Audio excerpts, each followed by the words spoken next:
10 जुलाई को उत्तराखंड की बद्रीनाथ विधानसभा सीट और मंगलौर विधानसभा सीट पर उपचुनाव हुए थे।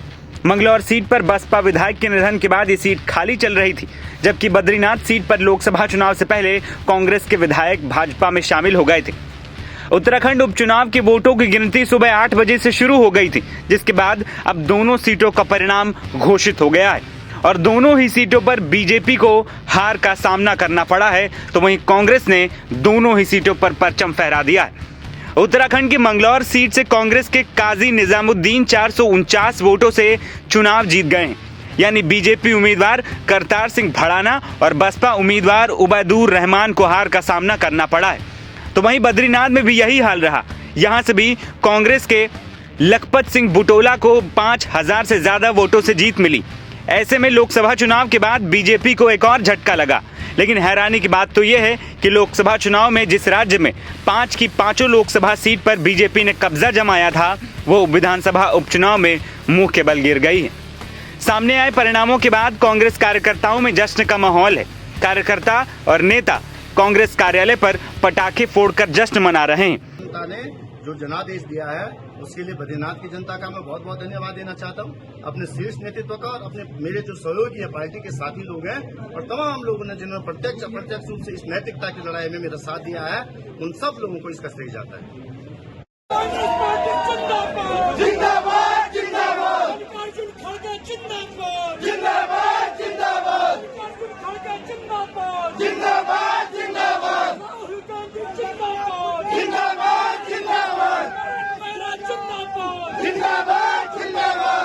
एक तरफ कांग्रेस ने इंडिया गठबंधन के सहारे लोकसभा चुनावों में अपनी स्थिति को मजबूत किया और अब विधानसभा उपचुनाव में भी कांग्रेस के लिए खुशखबरी है।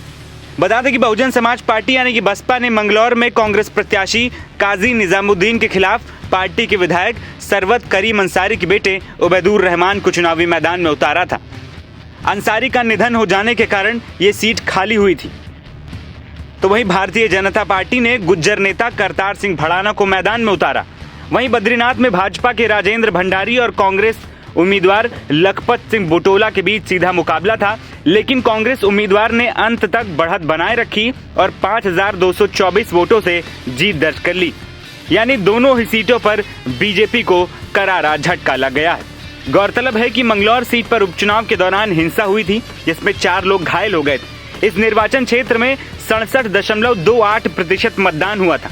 वहीं बद्रीनाथ सीट पर 47.68% मतदान हुआ और मतदान शांतिपूर्ण रहा था।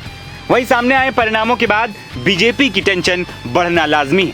NBT online